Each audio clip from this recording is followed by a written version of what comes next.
छत्तीसगढ़ में लोकसभा चुनाव के दूसरा चरण में आज राजनांदगांव क्षेत्र में शांतिपूर्ण ढंग ले मतदान हुई। कलेक्टर एसपी समेत बड़े अधिकारी मन घलो डालिन हवे वोट। छत्तीसगढ़ में लोकसभा चुनाव के दूसरे चरण में आज राजनांदगांव संसदीय क्षेत्र में भी मतदान शांतिपूर्ण ढंग से संपन्न हुई।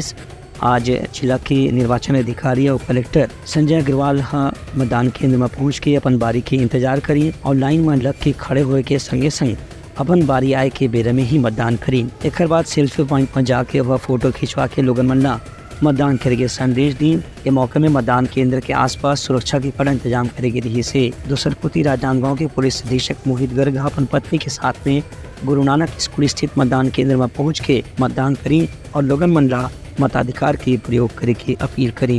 एक संगे संग सहायक निर्वाचन अधिकारी खेमलाल वर्मा भी मतदान केंद्र में पहुंच के अपन बारी आए के बाद वोट डाली और कीन के लोगन मन ला मताधिकार के प्रयोग अनिवार्य रूप से करना चाहिए। इसने एएसपी राहुल देव शर्मा घलो नगर के एक मतदान केंद्र में पहुंच के वहां के निर्वाचन प्रक्रिया के जानकारी दी।